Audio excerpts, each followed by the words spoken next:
நான் வெளியே போகணும், நான் ஏதாவது வெளி உலகத்தை கற்றுக்கணும் அப்படின்றது என் ஹஸ்பண்டுக்கு ரொம்ப ஆசையாக இருந்தது.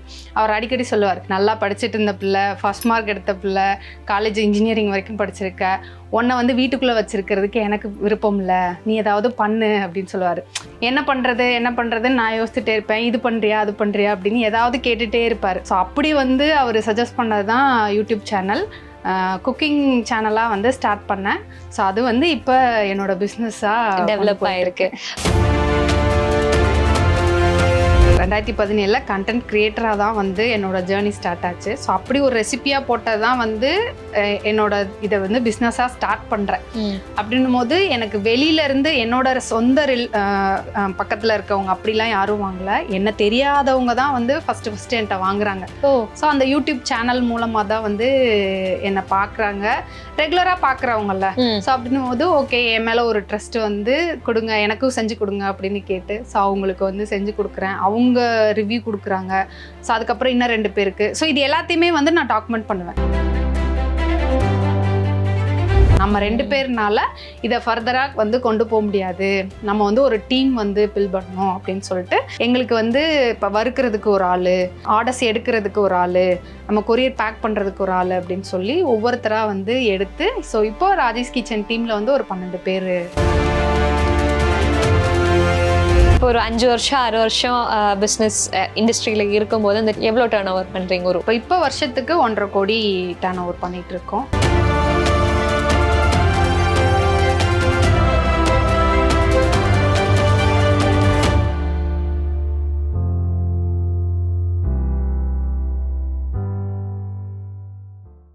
மிஸ் வாவ் தமிழா நேயர்களுக்கு வணக்கம். இந்த பிஸ்னஸ் ஸ்டோரியில் நம்ம கூட இந்த ராஜேஷ் கிச்சன்னு ஒரு பெரிய பிராண்ட் உருவாக்குன ராஜாத்தி மேம் தான் நம்ம கூட இருக்காங்க. வணக்கம் மேம். வணக்கம். எப்படி இருக்கீங்க? நல்லா இருக்கோம். நீங்கள் எப்படி இருக்கீங்க? சூப்பராக இருக்கேன். உங்களோட story actually very inspiring story ma'am. Like ஸ்கூல்லலாம் டாப்பர், லைக் அந்த first bench girl, and then engineering பண்ணி கல்யாணம், மேஜர் பிரேக் வந்து குழந்தைன்னு ஒரு பிரேக் வந்து திருப்பியும் ஹஸ்பண்ட் சப்போர்ட் இவ்வளோ பெரிய ஒரு பிராண்ட் உருவாக்கி இருக்கீங்கிறது கண்டிப்பாக சின்ன விஷயம் கிடையாது. நிறைய பெண்களுக்கு இது ஒரு இன்ஸ்பிரேஷன். ஸோ எனக்கு முதல் கேள்வி என்னென்னா, இப்போ ஒரு பிராண்ட் ஆரம்பிச்ச ஒரு பிஸ்னஸ் உமனாக இருக்கீங்கல்ல மேம், பட் ஆக்சுவலி உங்களோட ஆசை என்னவா இருந்திருக்கு? ஆக்சுவலாக எனக்கு ஆசைன்னு பெருசாக எதுவுமே இல்லை. நான் வந்து படித்து முடித்தேன், வேலைக்கு போகணும், ஏதாவது ஒரு ஜாபுக்கு போகணும் அப்படின்னு தான் நினச்சேன். பட் ஆனால் படித்து முடித்ததுமே வந்து கல்யாணம் முடிஞ்சதும் பாப்பா அப்படின்னும் போது பாப்பா வந்ததுக்கப்புறம் பாப்பாவை விட்டுட்டு என்னால் வெளியே எங்கேயும் போக முடியல. பாப்பாவை பார்த்துக்கணும், ஒரு நல்ல அம்மாவாக இருக்கணும் அப்படின்னு தானே நினைப்போம். ஸோ அப்படி தான் இருந்தது. பட் ஆனால் நான் வெளியே போகணும், நான் ஏதாவது வெளி உலகத்தை கற்றுக்கணும் அப்படின்றது என் ஹஸ்பண்டுக்கு ரொம்ப ஆசையாக இருந்தது.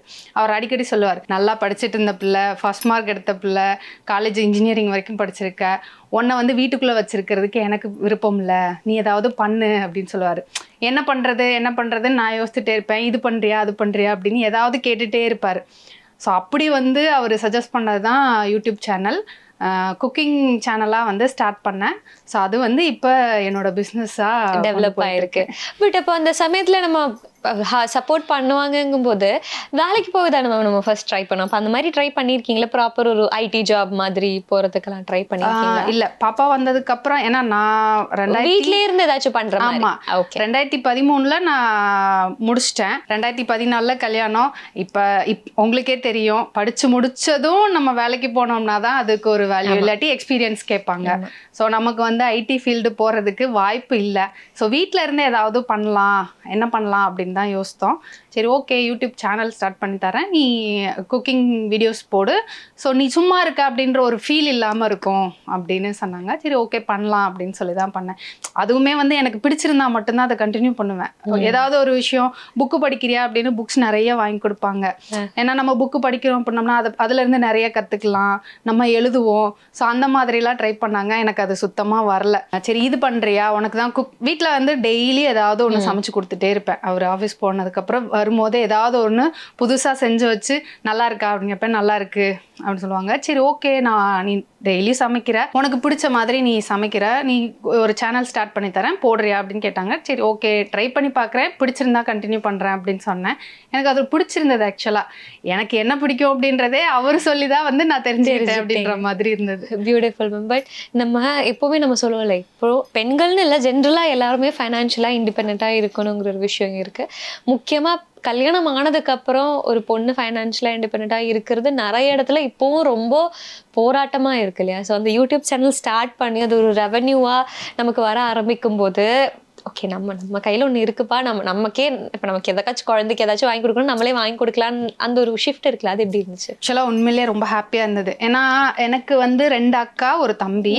அக்கா 2 பேருமே வந்து அவங்க கல்யாணம் ஆகி குழந்தை இருந்தாலும் அவங்க வேலைக்கு போயிட்டு இருக்காங்க. 2வது அக்கா டீச்சர், பெரிய அக்கா வந்து மில்லில் ஹெச்ஆராக இருக்காங்க.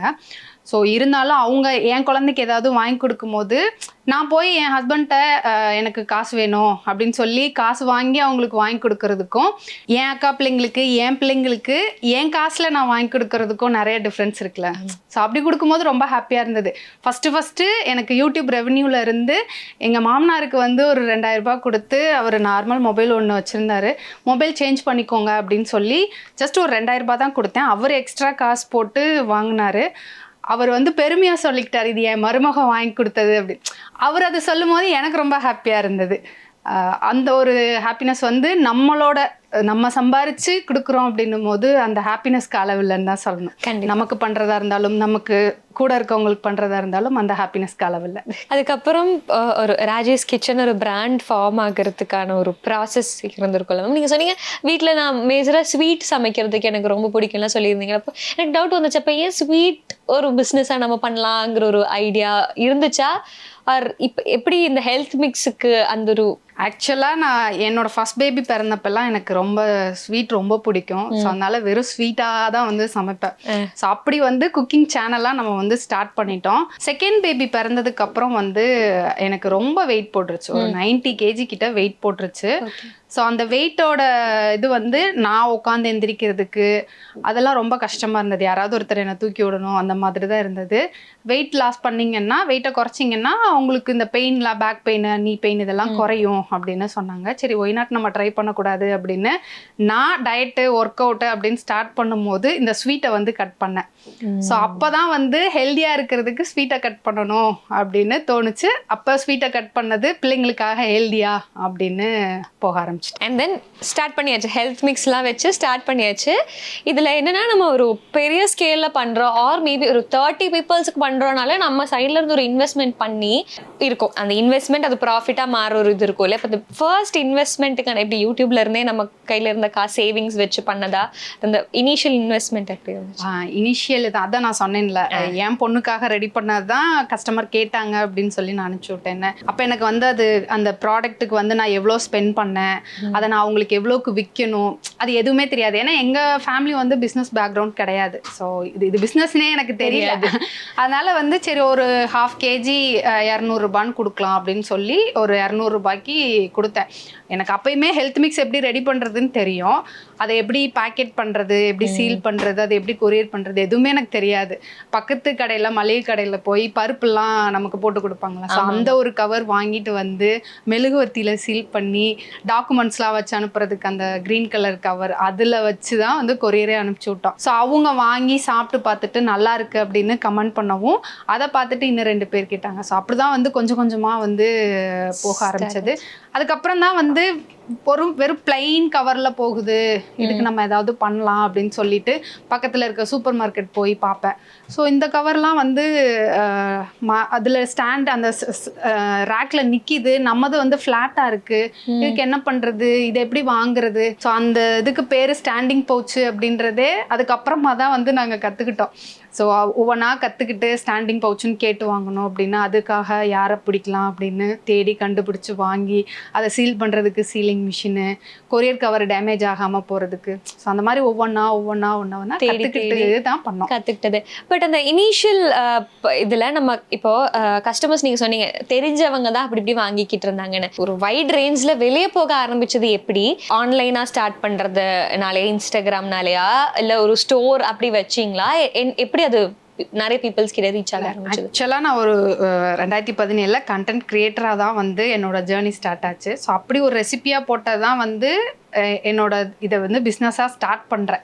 அப்படின்னும் போது எனக்கு வெளியிலேருந்து என்னோட சொந்த பக்கத்தில் இருக்கவங்க அப்படிலாம் யாரும் வாங்கலை. என்ன தெரியாதவங்க தான் வந்து ஃபஸ்ட்டு என்கிட்ட வாங்குறாங்க. ஸோ அந்த யூடியூப் சேனல் மூலமாக தான் வந்து என்னை பார்க்குறாங்க, ரெகுலராக பார்க்குறவங்கல்ல. ஸோ அப்படின்னும் போது ஓகே என் மேலே ஒரு ட்ரஸ்ட் வந்து கொடுங்க, எனக்கும் செஞ்சு கொடுங்க அப்படின்னு கேட்டு ஸோ அவங்களுக்கு வந்து செஞ்சு கொடுக்குறேன். அவங்க ரிவ்யூ கொடுக்குறாங்க. ஸோ அதுக்கப்புறம் இன்னும் 2 பேருக்கு. ஸோ இது எல்லாத்தையுமே வந்து நான் டாக்குமெண்ட் பண்ணுவேன். காலையிலேருந்து நான் என்ன பண்ணுறேன். அது வரைக்கும் 2017 ஒரு குக்கிங் சேனலாக மட்டும் இருந்தது. ஆஃப்டர் லாக்டவுன் 2020 நான் ரீஸ்டார்ட் பண்ணும்போது என்னோட ஃபேஸ் காமிச்சு நான் வீடியோ போட ஆரம்பித்தேன். 2017 என்னோட ஃபேஸ்லாம் காமிக்க மாட்டேன், ஒன்லி அந்த குக்கிங் மட்டும்தான் இருக்கும். அப்படி நான் ஸ்டார்ட் பண்ணது. ஒரு 1 lakh ஃபாலோவர்ஸ் இருந்தாங்க எனக்கு. நான் 2020 நான் ஸ்டாப் பண்ணிவிட்டு திருப்பி சேனலுக்கு வந்து வீடியோஸ் போடலாம் அப்படின்னும் போது 1 lakh ஃபாலோவர்ஸ் இருந்தாலும் நான் வீடியோ போடும்போது எனக்கு 100 வியூ 200 வியூ தான் போச்சு.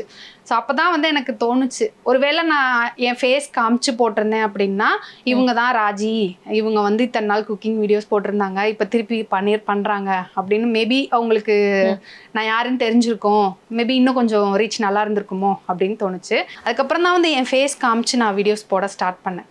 இல்லை நான் இவங்க யார், ராஜினா யார், இந்த ப்ராடக்ட்லாம் ரெடி பண்ணுறது யார், இந்த வீடியோ போடுறது யாருன்னு தெரிஞ்சுக்கிட்டோம் அப்படின்னு சொல்லி தான் வந்து என் ஃபேஸ் காமிச்சு நான் வீடியோ போட ஸ்டார்ட் பண்ணேன். ஸோ அது எனக்கு கிளிக் ஆச்சு. ஃபேஸ் காமிச்சதுக்கப்புறம் என் மேலே ஒரு ட்ரஸ்ட்டு, நான் பண்ணுற ப்ராடக்ட் மேலே ஒரு ட்ரஸ்ட்டு. இப்போயுமே வந்து நாங்கள் பண்ணுறோம், ஒரு பேட்ச் ஹெல்த் மிக்ஸ் இந்த வாரம் ரெடி பண்ணுறோம் அப்படின்னா என்ன பண்ணுறோம் ஏது பண்ணுறோம் அப்படின்றத எல்லாமே வந்து எங்கள் வீடியோஸில் வந்து காமிச்சிருவோம். அந்த டிரான்ஸ்பரண்ட்டாக எல்லாமே இருக்கும். இந்த மெயினாக இன்ஸ்டாகிராமில் தான் நீங்கள் லைக் யூடியூப்ல இருந்து ஸ்டார்ட் பண்ணோம். அதுக்கப்புறம் அது எப்படி ஏன்னா ஒரு மார்க்கெட்டுங்கிறது ஒரு மிகப்பெரிய விஷயம் இல்லையா, நம்ம அதை எப்படி மார்க்கெட் பண்ணுறோம். ஏன்னா இப்போ ஹெல்த் மிக்ஸோடதே அது ஒரு ட்ரெண்டாக வந்து எல்லாருமே அந்த பிஸ்னஸ்குள்ளே இறங்க ஆரம்பிச்சிட்டாங்களா. நிறைய பேர் இப்போ காம்படிட்டர்ஸாகவே வந்து நிற்கும் போது நம்ம அங்கே ஸ்பெஷலாக நிற்கணுங்கிற ஒரு விஷயம், அதுக்கு மார்க்கெட்டிங் ஒரு மிகப்பெரிய ஒரு இது. அது என்ன மாதிரி சேலஞ்சா இருந்துச்சு? கொஞ்சம் கஷ்டமா தான் இருந்தது. ஏன்னா நான் வந்து யூடியூப்ல மட்டும்தான் பண்ணிட்டு இருந்தேன். ஒரு ஸ்டேஜுக்கு மேல ஃபேஸ்புக் வந்து போனேன்.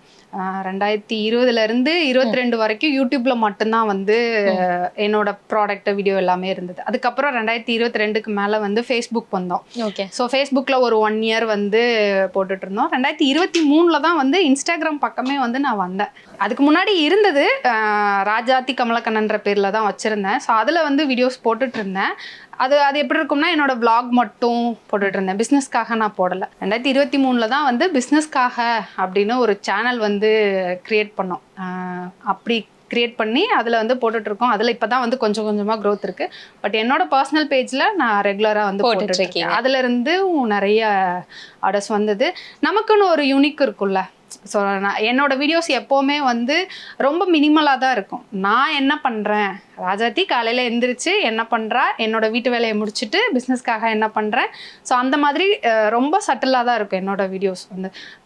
அது இதுக்காக நான் வந்து ஒரு நல்ல கேமரா, நல்ல மைக்கு, ஸோ அந்த மாதிரிலாம் இருக்காது. என்னோட மொபைலில் தான் ஷூட் பண்ணுவேன், அப்படி தான் வந்து போடுவேன். ஏன்னா நான் இதுக்காக நான் வந்து ஒரு கேமரா அப்படி நான் எடுத்து வச்சு தான் நான் பண்ணணும் அப்படின்னா கண்டிப்பாக இப்போ வரைக்கும் நான் பிஸ்னஸ்குள்ளே வந்திருப்பேனான்னு கேட்டால் டவுட் கிடையாது. அப்போ ஃபர்ஸ்ட் ஹெல்த் மிக்ஸ் தான் நீங்க ஸ்டார்ட் பண்ணீங்கல்ல மேம். அதுக்கப்புறம் இப்போ நிறைய ப்ராடக்ட்ஸ் இருக்கு. அப்போ ஃபர்ஸ்ட் நீங்க தான் பண்ணிட்டு இருந்தீங்க, வீட்டிலே நீங்க தான் பண்ணிட்டு இருந்தீங்க. அது ஒரு யூனிட்டா மாறி இப்போ உங்களுக்காக வேலை செய்ய நிறைய பேர் இருக்காங்கல்ல, அந்த ஷிஃப்ட் ஆக்சுவலி உங்களுக்கு எப்படி இருக்கு? அந்த ஹெல்த் மிக்ஸ்ல இருந்து சரி நம்ம இந்த ப்ராடக்ட்ஸ்லாம் கொண்டு வரலாம்னு சொல்லிட்டு அந்த பிளான் எப்படி வந்துச்சு? நாங்கள் வந்து ஒரு 1 year வந்து நானும் ஹஸ்பண்ட் மட்டும்தான் இதை வந்து பண்ணிட்டு இருந்தோம். இது பிஸ்னஸ் அப்படின்னு நாங்கள் ரியலைஸ் பண்ணுறதுக்கே எங்களுக்கு அது 1 year ஆயிடுச்சு.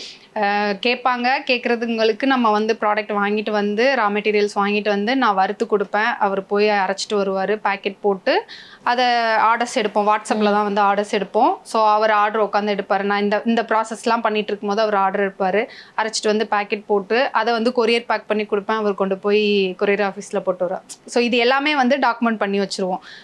ஆஃப்டர் கொரியர் இதெல்லாம் முடிச்சதுக்கப்புறம் இந்த வீடியோவெல்லாம் எடிட் பண்ணி நாங்கள் தூங்குறதுக்கு 2 மணி ஆயிரும்.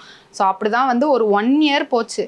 செகண்ட் லாக்டவுன் அப்போ தான் வந்து இந்த டிரான்ஸ்போர்ட் எல்லாமே வந்து கொஞ்சம் இது பண்ணாங்க, ரெஸ்ட்ரிக்ட் பண்ணாங்க. அப்போ தான் வந்து ஓகே நமக்கு ஒரு 15 நாள் லீவு ரெஸ்ட்டு அப்படின்னு சொல்லி இந்த கொரியர் எல்லாத்தையும் ஸ்டாப் பண்ணிவிட்டு அப்போ தான் வந்து திங்க் பண்ண ஆரம்பிக்கிறோம். நம்ம 2 பேர்னால இதை ஃபர்தராக வந்து கொண்டு போக முடியாது, நம்ம வந்து ஒரு டீம் வந்து பில் பண்ணணும் அப்படின்னு சொல்லிட்டு எங்களுக்கு வந்து இப்போ வறுக்கிறதுக்கு ஒரு ஆள், ஆர்டர்ஸ் எடுக்கிறதுக்கு ஒரு ஆள், நம்ம கொரியர் பேக் பண்ணுறதுக்கு ஒரு ஆள் அப்படின்னு சொல்லி ஒவ்வொருத்தராக வந்து எடுத்து ஸோ இப்போ ராஜேஷ் கிச்சன் டீமில் வந்து ஒரு 12 பேர் இருக்காங்க. அதான் எப்படி அந்த ப்ராடக்ட்ஸை டெவலப் பண்ணீங்க? இப்போ ஹெல்த் மிக்ஸ் வந்து எங்கள் வீட்டில் என் பொண்ணுக்காக நான் ரெடி பண்ணது, அதை கேட்டாங்க, நான் செஞ்சு கொடுத்தேன். அதே மாதிரி எங்கள் வீட்டில் நான் யூஸ் பண்ணுற குழம்பு பொடி, ஸோ இந்த குழம்பு பொடிக்காக ஒரு ரெசிபி, எங்கள் அம்மா எப்படி குழம்பு பொடி, எங்கள் அம்மா தான் எனக்கு அரைச்சி கொடுப்பாங்க, எங்கள் அம்மா எப்படி குழம்பு பொடி ரெடி பண்ணுறாங்க அப்படின்னு ஒரு வீடியோ போட்டிருந்தேன்.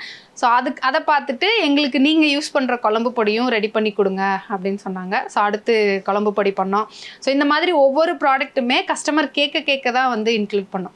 அப்படி இன்க்ளூட் பண்ணி தான் இப்போ வந்து ஹெல்த் மிக்ஸு, குழம்பு பொடி, கருப்பு கவுனி மாவு, உளுந்தங்களி, வெந்தயக்களி, மால்ட் வெரைட்டிஸில் beetroot, carrot, red banana, ABC, நேந்திர மிக்ஸு, குழந்தைங்க வெயிட் கெயின்காக நேந்திர மிக்ஸு அப்படின்னு இப்போ ஒரு 50க்கு மேலே ப்ராடக்ட்ஸ் இருக்கு. மேம் இது ஒரு பிஸ்னஸ்க்கு அப்போ அதை உங்களுக்கு ஒரு வருஷம் எடுத்துச்சுல அது ஒரு பிஸ்னஸ்ன்னு கன்வெர்ட் ஆகுறதுக்கு, அண்ட் இந்த பிஸ்னஸ்ன்னு புரியறதுக்கே ஒரு வருஷம் எடுக்கும்போது அதை நம்ம கண்டிப்பாக ப்ராஃபிட் நம்ம யோசிக்காம நம்மளால பண்ணவே முடியாது. லைக் இனிஷியலா நமக்கு ஓகே நம்ம பண்ணி நம்ம ப்ராடக்ட் ரெஜிஸ்டர் ஆகணுங்கிற ஒரு ப்ராசஸ் இருக்கு. ஆனால் அதுக்கப்புறம் நமக்குன்னு ஒரு ப்ராஃபிட் இருக்கணுங்கிறதுக்கு ஷிஃப்ட் ஆகுறதுக்கு என்னென்ன பிளான்ஸ் இருந்துச்சு, அண்ட் அது எப்படி ஷிஃப்ட் ஆச்சு? இப்போ ஒரு டேர்ன் ஓவர்னு வரும்போது நான் கேள்விப்பட்டேன், ஒரு கோடிக்கணக்கான டேர்ன் ஓவர் வருதுன்னு கேள்விப்பட்டேன். அது எப்படி ப்ராப்பராக பிளான் பண்ணீங்க? அதுக்கப்புறம் தான் நம்ம கொடுத்துட்டு அதுக்கப்புறம் தான் யோசிக்கிறோம், ஓகே இதை வந்து நம்ம எவ்வளோக்கு வாங்குறோம், எவ்வளோக்கு அதை ரெடி பண்ணுறோம் தெரியாமல் நம்ம வந்து கொடுக்க முடியாது. ஸோ ரா மெட்டீரியல் வந்து ஒரு அடுத்த பேட்ச் நம்ம ரெடி பண்ணும்போது வாங்கிட்டு வர்றது, அந்த ரா மெட்டீரியல்ஸ்க்கெல்லாம் ஒரு கால்குலேட் பண்ணிவிட்டு அதை வறுக்கும் போது கேஸு, டிரான்ஸ்போர்ட்டு, ஸோ இது எல்லாத்தையும் கால்குலேட் பண்ணிவிட்டு நமக்குன்னு ஒரு மார்ஜின் அதில் வச்சு, ஸோ அப்படி தான் வந்து அதுக்கப்புறம் ஃபர்தராக வந்து கொண்டு போகும்போது அப்படி தான் வந்து நமக்குன்னு ஒரு மார்ஜின் வேணும் அப்படின்னு சொல்லி வச்சு தான் வந்து ஒவ்வொரு ப்ராடக்ட்டுக்குமே வந்து அதை பண்ணுவோம். அந்த லேபிள் இது எல்லாமே வந்து ஒரு ஒரு ஒரு 2-3 monthsலேயே வந்து நான் கொஞ்சம் நிறைய போக ஆரம்பிச்சிருச்சு. ஸோ இதுக்கு மேலே வந்து நம்ம பிளைன் கவரில் அனுப்ப முடியாது, நமக்குன்னு ஒரு பிராண்டு வேணும் அப்படின்னு என்ன வைக்கலாம் அப்படின்னும் போது, ஸோ நம்ம யூடியூப் சேனல்ல இருந்து தான் வந்து இதை ஸ்டார்ட் பண்ணோம் அப்படின்றனால ஓகே ராஜேஷ் கிச்சன்ற பேரே வந்து பிராண்டா வச்சிடலாம் அப்படின்னு சொல்லிட்டு வச்சுட்டோம். ஸோ அந்த ஸ்டிக்கர்லையுமே பார்த்தீங்கன்னா என்னோட ஃபேஸ் இருக்கும். ஏன்னா அந்த ப்ராடக்டை நம்ம இப்போ வந்து நம்ம ஆன்லைனில் பண்ணிட்டு இருக்கோம். நமக்குன்னு ஒரு அவுட்லெட் இப்போ 2024 ஓப்பன் பண்ணோம். திண்டுக்கல்குள்ள மற்ற சூப்பர் மார்க்கெட்ஸ்லையும் கொடுத்துட்டு இருக்கோம். இந்த மாதிரி வெளியில எல்லா பக்கமும் கொடுக்கணும், நிறைய பிரான்ச்சஸ் ஓப்பன் பண்ணணும் அப்படின்னும் போது அந்த ஸ்டிக்கரை எங்கே பார்த்தாலும் இவங்களை நான் யூடியூப்ல பார்த்துருக்கேன், ஸோ இவங்க ப்ராடக்ட் நல்லா இருக்கும் அப்படின்னு வாங்கணும் அப்படின்றதுக்காக என்னோட ஃபோட்டோவுமே வந்து பிராண்டா வந்து அதில் வச்சிருக்கோம். ஸோ இது எல்லாமே வந்து என் ஹஸ்பண்டோட ஐடியா. ஸோ அவர் வந்து ரொம்ப சப்போர்ட் பண்ணாரு. செகண்ட் லாக்டவுன் முடிஞ்சு அவர் ஐடியில் ஒர்க் பண்ணிட்டு இருக்காரு, பெங்களூர்ல ஒர்க் பண்ணிட்டு இருக்காரு. அப்போ வரைக்கும் லாக்டவுன் எனக்கு கூட இருந்து ஹெல்ப் பண்ணார். செகண்ட் லாக்டவுன் முடிஞ்சு ஆஃபீஸ்க்கு வரணும் அப்படின்னு சொல்லும் போது எனக்கு ஒன்றுமே புரியல, போயிட்டா நான் எப்படி பிஸ்னஸாக பார்த்துக்கிறது அப்படின்ற மாதிரி இருந்தது. ஸோ அப்புறம் ரொம்ப யோசித்து அவர் வந்து இல்லை நான் பிஸ்னஸ் வேலையை விட்டுட்டு நம்ம பிஸ்னஸ்க்கு என்ன பண்ணலாம் அப்படின்னு ஃபர்தராக யோசிக்கிறேன், நான் டிஜிட்டல் மார்க்கெட்டிங் கற்றுக்கிறேன் அப்படின்னு சொல்லிட்டு அவர் டிஜிட்டல் மார்க்கெட்டிங் கற்றுக்கிட்டு எனக்கு வந்து ஃபுல்லாக இப்போ எங்களோட ஓன் வெப்சைட்டு, ஸோ அதுக்கான ஆட் ரன் பண்ணுறது, இது எல்லாமே வந்து அவங்க தான் பார்த்துக்கிறாங்க. இப்போ அவர் வந்து டிஜிட்டல் மார்க்கெட்டிங் ஏஜென்சி வச்சு மற்ற பிராண்ட்ஸுக்கும் வந்து பண்ணிட்டு இருக்காங்க. அண்ட் இப்போ ஒரு 5 வருஷம் 6 வருஷம் பிஸ்னஸ் இண்டஸ்ட்ரியில் இருக்கும்போது அந்த டேர்ன் ஓவர் எப்படி மேம், எவ்வளோ டேர்ன் ஓவர் பண்ணுறீங்க? ஒரு வருஷமோ ஒரு மாதமோ மேபி? இப்போ வருஷத்துக்கு 1.5 கோடி டேர்ன் ஓவர் பண்ணிட்டு இருக்கோம். ஸோ இது அப்படியே கொஞ்சம் கொஞ்சமாக க்ரோத் பண்ணிட்டு கண்டிப்பாக வளரணும். அதுதான் மேம், ஒரு 1.5 கோடி டேர்ன் ஓவர் நினச்சி கனவுல கூட நம்ம நினச்சி பார்த்துருக்க மாட்டோம் இல்லையா? How proud to you feel? ரொம்ப ஹாப்பியாக இருக்குது. ஏன்னா அவர் வந்து சடனாக வேலையை விடுறேன் அப்படின்னு சொல்லும் போது நான் யோசித்தேன், ஏன்னா ஒரு 70,000-80,000 சம்பளம் வாங்கிட்டு இருக்க ஜாபை விட்டுட்டா நம்ம என்ன பண்ணுறது அப்படின்னு. நீ தான் பிஸ்னஸ் பண்ணிட்டு இருக்கேல்ல, அப்புறம் ஏன் யோசிக்கிற அப்படின்னா, ஆமாம்ல அப்படின்னு தோணுச்சு. ஏன்னா நமக்கு அவர் சேலரியில இருந்து தான் அப்போ வரைக்கும் ராஜேஷ் கிச்சன்ல இருந்து வர்றதை வந்து நாங்கள் பிஸ்னஸ்க்காகவே வந்து பண்ணிட்டு இருந்தோம். அதுக்கப்புறம் தான் வந்து அவர் வேலையை விட்டதுக்கப்புறம் தான் வந்து எனக்குன்னு ஒரு சேலரியே வந்து அதுலேருந்து எடுக்கிறேன். ஸோ 2023க்கு அப்புறம் தான் எனக்குன்னு ஒரு சேலரி ராஜேஷ் கிச்சன்லேருந்து எடுக்க ஆரம்பிக்கிறேன். ஸோ அப்போ தான் வந்து ஆமல்ல நம்ம பிஸ்னஸ் பண்ணுறோம்ல, நம்ம ஃபேமிலியை பார்த்துக்கலாம்ல அப்படின்னு தோணுச்சு. அது ரொம்ப ஹாப்பியாக இருக்குது ஆக்சுவலாக. அவர் சேலரி இல்லைன்னாலும் என்னால் ஃபேமிலியை ரன் பண்ண முடியும், என்னோட பிஸ்னஸை ரன் பண்ண முடியும்ன்ற ஹோப் வந்து இருக்குது. அது ரொம்ப ஹாப்பியான ஒரு டிஃப்ரெண்ட் கைண்ட் ஆஃப் தைரியம் தான் நம்ம மனசுக்கு. எஸ், அப்போ நீங்க நிறைய கஸ்டமர்ஸை பார்ப்பீங்க. இப்போ மோர் தென் எவ்வளோ கஸ்டமர்ஸ் இருக்காங்க? எனக்கு வந்து 1 lakh கஸ்டமர்ஸ் இருக்காங்க, மேலேயே இருப்பாங்கல்ல. ஸோ அவங்க கிட்ட இருந்துலாம் வர கமெண்ட்ஸ், ஏன்னா நம்ம பண்ற ப்ராடக்ட் அப்படி இல்லையா, டக்குன்னு எல்லா மோஸ்ட்லி அம்மமாருக்கு லைக் மதர்ஸ்க்கு கனெக்ட் ஆகுற மாதிரியான ப்ராடக்ட். அப்போ அவங்க கிட்ட இருந்து வர ரெஸ்பான்ஸ் எப்படி இருக்கு? 1 லட்சத்துக்கு மேல. அண்ட் அவங்கெல்லாம் லைக் கான்ஸ்டன்ட் கஸ்டமர்ஸ், திருப்பி வாங்கிட்டே இருக்கிற கஸ்டமர்ஸ். ஆக்சுவலாக வந்து நம்ம ஆன்லைனில் வாட்ஸ்அப்பில் தான் வந்து ஆர்டர்ஸ் எடுத்துகிட்டு இருந்தோம். நமக்குன்னு ஒரு வெப்சைட் வேணும் அப்படின்னு நம்ம ஒரு 1.5 வருஷத்துலேயே வந்து ஒரு வெப்சைட் க்ரியேட் பண்ணோம். பட் ஆனால் அது அந்தளவுக்கு எஃபிஷியண்ட்டாக இல்லை. ஸோ இவர் டிஜிட்டல் மார்க்கெட்டிங் கற்றுக்கிட்டு அவங்க டீம் வச்சு 2024 ஒரு வெப்சைட் க்ரியேட் பண்ணாங்க. அது வந்து கஸ்டமருக்குமே வந்து ரொம்ப ஈஸியாக இருக்கும் ஆர்டர் பண்ணுறதுக்கு, நம்ம ப்ராடக்ட்ஸ் எல்லாம் பார்க்குறதுக்கு எல்லாமே ரொம்ப ஈஸியாக இருக்கும். ஸோ அதுக்கப்புறம் தான் வந்து இப்போ வெப்சைட்டில் மட்டுமே எங்களுக்கு ஒரு 26,000க்கு மேலே வந்து ஆர்டர்ஸ் இருக்குது. ஸோ போன வருஷத்தில் ஸ்டார்ட் பண்ணது. ரெகுலர் கஸ்டமர்னு பார்த்தீங்கன்னா ஒரு மாதம் வாங்குறவங்க இருப்பாங்க. ஹெல்த் மிக்ஸு, மால்ட்டு எல்லாமே வந்து மாதம் வாங்குற கஸ்டமர்ஸ் நிறைய பேர் இருக்காங்க. 20 தடவைக்கு மேலே ஆர்டர் பண்ணவங்க, வெப்சைட்டில் மட்டும் சொல்கிறேன். ஏன்னா அவங்களாம் அதுக்கு முன்னாடி வாட்ஸ்அப்பில் ஆர்டர் பண்ணிட்டு இருந்திருப்பாங்க, வெப்சைட் வந்ததுக்கப்புறம் வெப்சைட்டில் ஆர்டர் பண்ணிட்டு இருக்காங்க. ஸோ ரெகுலர் கஸ்டமர்ஸ் நிறைய பேர் இருப்பாங்க. இப்போ எப்படி மளிகை ஜாமான் வந்து நம்ம வீட்டுக்கு தேவையானதை வாங்குறோமோ அந்த மாதிரி ராஜேஷ் கிச்சன்ல இருந்து ஹெல்த் மிக்ஸு, மால்ட் எல்லாமே வந்து மாதம் வாங்குற கஸ்டமர்ஸ் இருக்காங்க. இங்கேருந்து நம்ம வந்து நம்ம டேரெக்டாக அப்ராடுக்கு வந்து நம்ம கொரியர் பண்றதில்ல. பட் அங்கிருந்து இங்க இந்தியா வரும்போதோ இல்லை இங்கிருந்து அவங்க ரிலேட்டிவ் அங்கே போகும்போதோ வந்து மொத்தமா இங்கிருந்து வாங்கிட்டு போயிடுவாங்க. ஸோ அந்த மாதிரி பல்கா ஆர்டர்ஸும் நிறைய வரும். அதுதான் நான் அடுத்து கேட்கணும்னு வந்தேன். லைக் என்னென்ன ஸ்டேட்டுக்கு இது பண்றீங்க? லைக் தமிழ்நாடு அந்த மாதிரி தான் கான்சன்ட்ரேட் பண்றீங்களா இல்லை எல்லா ஆல் ஓவர் இந்தியா நம்ம இப்போ ஷிப் பண்ணிட்டு இருக்கோம். அப்ராடுக்கு வந்து அனுப்புறதா இருந்தது அப்படின்னா நம்ம டைரக்டா அனுப்புறதில்ல. இப்போ அதுக்கான ப்ராசஸும் வந்து பண்ணிட்டு இருக்கோம்.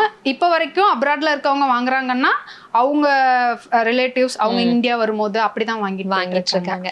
இப்போ இவ்வளோ க்ரோத் பண்ணி இருக்கும்போது இதுல நிறைய ஸ்ட்ரகிள்ஸ் இருந்திருக்கும், நிறைய சேலஞ்சஸ் இருந்திருக்கும். என்னடா அது அந்த ஒரு டவுட்டான மொமெண்ட் இருந்திருக்கா மேஜரா? இப்போ அதை நான் சொல்ல வந்தேன், நிறைய காம்படிட்டர்ஸ் இருக்கிற ஃபீல்டு மேம், நிறைய பேர் ஸ்டார்ட் பண்ணிக்கிட்டு இருக்காங்க. மேஜராக அந்த மாதிரி அம்மா தான் ஒரு மதராக இருக்கிறவங்க நமக்கு வீட்லேயே நமக்கு பண்ணலாமேங்கிற ஒரு ப்ராசஸில் அவங்களும் ஸ்டார்ட் பண்ணுறாங்களே. ஸோ நீங்கள் கடந்து வந்த பாதையில் அவங்கக்கிட்ட நீங்கள் என்ன சொல்லணும்னு நினைக்கிறீங்க? நீங்கள் பண்ணுறதா இருந்தால் இதெல்லாம் கான்சன்ட்ரேட் பண்ணுங்கள், இந்த மாதிரி சேலஞ்சஸ்லாம் இருக்கும். கண்டிப்பாக நம்ம இப்போ இருக்கிற காலகட்டத்தில் நிறைய பேர் வந்து இப்போ புதுசாக வந்து நிறைய பிராண்ட்ஸ் வந்து உள்ளே வருது. ஃபுட்டுக்கே வந்து நிறைய உள்ளே வராங்க. அந்த மாதிரி க்ளோத்திங் எல்லாருமே உள்ளே வந்து நிறைய பேர் இருக்காங்க. ஸோ நம்ம வந்து ஸ்டார்ட் பண்ணுறோம், இன்னைக்கு ஸ்டார்ட் பண்ணிவிட்டு எனக்கு நாளைக்கு க்ரோத் இருக்குமான்னு கேட்டால் கண்டிப்பாக இருக்காது. ஸோ அது வந்து கொஞ்சமாக தான் வந்து இன்றைக்கி ஒரு ஆர்டர், நாளைக்கு 2 4 ஸோ அந்த மாதிரி தான் போகும். நம்ம எந்த விஷயத்த பண்ணுறதா இருந்தாலும் நம்ம வந்து கன்சிஸ்டண்ட்டாக அதில் வந்து ஒர்க் பண்ணணும். ஸோ நமக்குன்னு ஒரு கோல் செட் பண்ணி வச்சுட்டு அந்த கோலுக்காக நம்ம வந்து ஓட ஆரம்பிச்சோம். எனக்கு ரெவென்யூ வேணும், நான் ரெவென்யூ இன்னைக்கே வந்து நான் ரெவென்யூ பார்க்கணும் அப்படின்னு இல்லாமல் நமக்குன்னு ஒரு கோல் செட் பண்ணி வச்சுட்டு அந்த கோலுக்காக நம்ம ஓடுறோம் அப்படின்னம்னா ரெவென்யூ வந்து நமக்கு செகண்டரியாக தான் இருக்கும் நம்ம கோலுக்காக பண்ணும்போது. ஸோ அதுக்காக கன்சிஸ்டண்ட்டாக ஒர்க் பண்ண ஆரம்பிச்சிருவோம். ஸோ அப்படி கன்சிஸ்டண்ட்டாக ஒர்க் பண்ணோம் அப்படின்னம்னா நமக்கான வெற்றி வந்து நம்ம கையில் இருக்கும். சேலஞ்சஸ் அப்படின்னும் போது இப்போ நம்ம உமன்னாக இருக்கோம், நம்ம வந்து கண்டென்ட் க்ரியேட் பண்ணுறோம், நம்ம ஃபோட்டோஸ் போடுவோம், நம்ம பிஸ்னஸ்க்காக வந்து உள்ள நிறைய ஃபோட்டோஸ் வீடியோஸ் வந்து நம்ம போடுவோம். அப்படின்னும் போது இப்போ வந்து ஏஐ காலம். ஸோ நம்ம ஃபோட்டோவை எடுத்து என்ன வேணாலும் பண்ணுறதுக்கு வாய்ப்பு இருக்குது. எனக்கு அப்படி ஒரு இன்சிடெண்ட் வந்து நடந்தது. இப்போது 2023 நான் போஸ்ட் பண்ண ஒரு ஃபோட்டோ இப்போ ரீசெண்டாக ஒரு ஃபேஸ்புக் பேஜில் வந்து அந்த ஃபோட்டோவை எடுத்து மார்ஃபிங் பண்ணி ரொம்ப இதாக போட்டிருந்தாங்க. ஸோ அதை நான் பார்க்கும்போது எனக்கு ரொம்ப ஷாக்கிங்காக இருந்தது, என்னடா அப்படின்ற மாதிரி. ஸோ என் ஹஸ்பண்ட்டை கேட்டேன், உன்னை பற்றி எனக்கு தெரியும், நம்ம ஃபேமிலியில் இருக்க எல்லாருக்கும் தெரியும், நீ இதை பற்றி பெருசாக ஒரி பண்ணிக்காத அப்படின்ட்டு நாங்கள் ஃபேஸ்புக்கில் கம்ப்ளைண்ட் கொடுத்தோம் இந்த மாதிரி ஃபோட்டோ வந்து ரிமூவ் பண்ணுறதுக்கு. ஸோ இது வந்து எங்களோட ப்ரைவசி பாலிசிக்கு அகைன்ஸ்டாக இல்லை, அதனால் போஸ்ட்டெல்லாம் எங்களால் டெலிட் பண்ண முடியாது அப்படின்னு ஃபேஸ்புக்கில் இருந்து வந்தது. ஸோ நாங்கள் வந்து உடனே வந்து சைபர் கிரைம் போனோம், கம்ப்ளைண்ட் கொடுத்தோம். ஸோ அந்த கம்ப்ளைண்ட்டை ஃபர்தராக ஃபாலோ பண்ணி அந்த பர்சனை வந்து ரிமாண்ட் பண்ணுற அளவுக்கு பண்ணி ரிமாண்ட் பண்ணோம். ஸோ இதுலேருந்து நான் என்ன சொல்கிறேன்னா, நம்ம வெளியே வந்துட்டோம், சோஷியல் மீடியாவுக்குள்ளே வந்துட்டோம், நம்ம பிஸ்னஸ்க்காக வந்தாலும் சரி, பர்சனலாக நம்ம வந்தாலும் சரி, வந்துட்டோம் அப்படின்னம்னா இந்த மாதிரி இன்சிடென்ட்ஸ் வந்து நிறைய நடக்கும். ஸோ இதை வந்து நம்ம பெருசாக எடுத்துக்காம அடுத்து நம்ம மூவ் ஆன் பண்ணி போயிட்டே இருக்கணும். இது வந்து ஒரு எக்ஸாம்பிள் காட்டணும்னு நினச்சேன். நான் அதை வந்து அவங்கள ரிமாண்ட் பண்ணுற வரைக்கும் அந்த ப்ராசஸ் எல்லாமே வந்து எடுத்து நான் போட்டேன். ஸோ இந்த மாதிரி விஷயங்கள் நடக்கும், நெகட்டிவிட்டிஸும் இருக்கும். அதை வந்து பெருசாக எடுத்துக்காம நம்ம கோல் மட்டும் மைண்டில் வச்சுட்டு நம்ம போனோம் அப்படின்னம்னா எந்த ஒரு விஷயமா இருந்தாலும் உடச்செறிஞ்சிட்டு போகலாம். பட் சேலஞ்சஸாக என்னென்ன இருந்துச்சு? லைக் இந்த மாதிரி கஸ்டமரை ரீச் பண்ணுறதுக்கான கஷ்டங்கள், நிறைய ப்ராக்டிக்கல் டிஃபிகல்ட்டிஸ் இருக்கும்ல, அந்த மாதிரி என்ன மேம்? எனக்கு வந்து நான் கண்டென்ட் கிரியேட்டர்ல இருந்து தான் வந்து பிஸ்னஸ் ஸ்டார்ட் பண்ணுறேன் அப்படின்றனால எனக்கு கஸ்டமரை ரீச் பண்ணுறது அவ்வளோ இதாக வந்து இல்லை. பட் ஆனால் அந்த இனிஷியல் ஸ்டேஜில் எனக்கு இந்த கவர்மெண்ட் சைடில் வந்து நான் என்ன பண்ணணும், எஃப்எஸ்எஸ்ஐ எப்படி வாங்குறது, ஜிஎஸ்டி எப்படி அப்ளை பண்ணுறது, ஸோ அதெல்லாம் வந்து கொஞ்சம் இதாக இருந்தது. அதுக்கு எல்லாமே எனக்கு ஹஸ்பண்ட் வந்து சப்போர்ட் பண்ணனால அந்த சைடு நான் போகலை. எனக்கு அவரே எல்லா வேலையும் பார்த்து கொடுத்துட்டாரு. ஸோ அதெல்லாம் அவர் பார்த்துக்கிட்டனால எனக்கு அந்த சைடு நான் போகலை. இப்போ எல்லாமே ஆன்லைனில் வந்துருச்சு. நம்ம ரெஜிஸ்டர் பண்ணணும் அப்படின்னா இ-சேவா மையம் போனோம் அப்படின்னம்னா எனக்கு எஃப்எஸ்எஸ்ஐ வேணும், ஜிஎஸ்டி வேணும் அப்படின்னு அவங்க கிட்ட சொன்னோம்னா அதுக்கான வேலைகளை அவங்க பார்த்து கொடுத்துருவாங்க. இல்லாட்டி யார்கிட்ட போனால் கிடைக்கும் அப்படின்றத அவங்க வந்து எல்லாமே ஆன்லைன்ல வந்துருச்சு இப்ப. ஸோ வந்து ஈஸியா வந்து நம்ம எல்லாமே வந்து பண்ணிக்கலாம். லோன்ஸ்மே இப்ப நிறைய கவர்மெண்ட் சைட்ல இருந்து கொடுத்துட்டு இருக்காங்க. அதுதான் கேட்கணும். அந்த மாதிரி லைக் கவர்மெண்ட் லோன்ஸ் உமன் ஆண்டர்பிரனர்ஸ்க்கு அந்த மாதிரி இருக்கா? அது இருக்குன்னா அது என்ன மாதிரி ஸ்கீம் நீங்க எடுத்திருக்கீங்களா? நான் இப்போ வரைக்கும் எடுக்கல. பட் ஆனா நான் அடுத்த ஸ்டேஜுக்கு போகணும். இப்போ வரைக்குமே வந்து உள்ள வந்த ரெவன்யூ வச்சே வந்து நான் இவ்வளவு தூரம் ஓட்டிட்டேன். ஸோ இதுக்கு மேல நான் வந்து பெருசா ஒரு யூனிட் போடணும் அப்படின்னா கண்டிப்பா வந்து லோன்ஸ் வந்து வேணும். ஸோ அதனால லோன்ஸ்க்காக நானுமே பார்த்துட்டு இருக்கேன். ஸோ சீக்கிரம் லோன் வாங்கி ஒரு பெரிய யூனிட்டா வந்து போட்டுருவோம். எஸ், என்னோட கடைசி கொஸ்டின் அதுவாக தான் இருந்துச்சு. இந்த ராஜேஷ் கிச்சன் உங்களுக்கு எப்படி ஒரு எப்படி பார்க்கணும்னு இருக்கு, என்னென்ன பிளான்ஸ் இருக்கு, இன்னும் ப்ராடக்ட்ஸ் கொண்டு வரணும்னு இருக்கு? டெய்லியும் நாங்கள் வந்து என்ன புது ப்ராடக்ட் கொண்டு வரலாம் அப்படின்னு தான் யோசிச்சுட்டு இருக்கோம். இப்போ கூட ரீசெண்டாக ஸ்வீட் பொட்டேட்டோ மிக்ஸ் வந்து பேபிஸ்க்காக வந்து லான்ச் பண்ணோம். ஸோ லான்ச் பண்ணதுமே நல்ல ரிவ்யூஸ் இருக்கு. நிறைய பேர் வாங்கிட்டு இருக்காங்க. வாங்கி யூஸ் பண்ணி பார்த்துட்டு அதுக்கு ரிவ்யூஸ் கொடுத்தாங்க அப்படின்னா அந்த ப்ராடக்ட்டும் வந்து ஹெல்த் மிக்ஸ் மாதிரி ஒரு டாப் செல்லிங் ப்ராடக்டாக வரும். ஸோ அந்த மாதிரி நல்ல யூனிக்கான ப்ராடக்ட்ஸ் நிறைய கொண்டு வரணும்னு ஆசை இருக்குது. தமிழ் பேசுகிற மக்கள் எங்கெல்லாம் இருக்காங்களோ அங்கெல்லாம் ராஜேஷ் கிச்சன் ப்ராடக்ட்ஸ் வந்து இருக்கணும் அப்படின்றது ஆசை. இப்போ திண்டுக்கல்ல ஒரு அவுட்லெட் இருக்குது, நமக்குன்னு நம்மளோட ஓன் அவுட்லெட் இருக்குது. அது இல்லாமல் மற்ற சூப்பர் மார்க்கெட்ஸும் திண்டுக்கல்குள்ளே வந்து கொடுத்துட்ருக்கோம். ஸோ அது இல்லாமல் வெளியில் நம்மளோட அவுட்லெட் போடணும், நிறைய கடைகளுக்கு கொடுக்கணும். ஸோ அப்படின்றதெல்லாம் இருக்குது. ஹெல்த் மிக்ஸ்னாலே எப்படியுமே காஸ்ட்லியாக தான் இருக்கும். நம்ம எப்படி அஃபோர்ட் பண்ணுறது, எல்லா இடத்துலையுமே காஸ்ட்லியாக தான் இருக்குங்கிற ஒரு இது இருக்கு. அது உண்மையா? அது எப்படி நீங்கள் பார்க்குறீங்க? இப்போ ஹெல்த் மிக்ஸ் அப்படின்னா நம்ம அதில் எத்தனை இன்க்ரீடியன்ஸ் போட்டிருக்கோம் அப்படின்றதுக்கு இப்போ ஸோ எங்களோட இதில் வந்து 29 இன்க்ரீடியன்ஸ் போட்டிருக்கோம். ஸோ அதுக்காக நம்ம ஒவ்வொரு ப்ராடக்ட்டுமே வந்து ஹை குவாலிட்டியாக பார்த்து நம்ம வந்து சோர்ஸ் பண்ணுறோம். ஸோ அதுக்கான ப்ராசஸ் இதெல்லாம் வைக்கும் போது நமக்குன்னு ஒரு மார்ஜின் வச்சு தான் அதை வந்து நம்ம சேல் பண்ணுறோம். ஸோ கண்டிப்பாக ஒரு ஹெல்த்தியான ப்ராடக்ட் அப்படின்னா அது கொஞ்சம் இதாக தான் இருக்கும். இப்ப அப்படி யாரும் வந்து காஸ்ட்லி அப்படின்னு சொல்றது இல்ல. அவங்களுக்குமே வந்து புரிய ஆரம்பிச்சிருச்சு. ஸோ மற்ற பக்கமும் கம்பேர் பண்ணி பாக்குறாங்கல்ல. ஸோ அப்படின்னும் போது ஓகே அஃபோர்டபுளா தான் இருக்கு அப்படின்னு. எஸ், கண்டிப்பா நீங்க இண்டஸ்ட்ரியில இருக்கும்போது அந்த காம்படிட்டர்ஸ் பாப்பீங்களா மேம்? அந்த ஒரு ஹெல்த்தி காம்படிஷன் எப்படி பாக்குறீங்க? மற்றவங்க எப்படி பண்றாங்க, நம்ம அதுல இருந்து நம்ம என்ன டிஃப்ரெண்டா பண்றோம், அந்த காம்படிஷன் எப்படி இருக்கு? இப்போ வந்து கொஞ்சம் ஹெவியா தான் இருக்கு. ஏன்னா நிறைய பேர் உள்ள வந்துட்டாங்க. நான் வந்து என்ன பாக்குறேன்னா, ஸோ அவங்க எப்படி, நானுமே பார்ப்பேன் அவங்க எப்படி பண்றாங்க, அவங்களோட கண்டென்ட்ஸ் எப்படி இருக்கு அப்படின்றதெல்லாம் பார்ப்பேன். பட் எண்ட் ஆஃப் த டே வந்து நான் அதை அப்படியே வந்து என்னால் ரிப்ளிகா பண்ண முடியாது. எனக்குன்னு ஒரு ஸ்டைல் இருக்கு. ஸோ நான் ராஜாத்தினா இப்படித்தான் பேசுவா, என்னோட ஸ்லாங் இப்படி தான் இருக்கும், இவளோட கண்டென்ட் இப்படி தான் இருக்கும் அப்படின்றது இருக்குல்ல. ஸோ எண்ட் ஆஃப் த டே என்னோட வியூவில் என்ன எப்படி இருக்கோ அப்படிதான் வந்து என்னோட கண்டென்ட்ஸ் இருக்கும். கண்டிப்பா கண்டிப்பா. Yes, so beautiful ma'am. ஒரு அழகான ஒரு ஜேர்னி, இன்னும் மேல ஹைட்ஸ் போகட்டும். மிஸ் வாவ் தமிழா டீம் சார்பா உங்களுக்கு வாழ்த்துக்கள் தெரிவிச்சுக்கிறோம். ரொம்ப நன்றி. Thank you so much for your time ma'am.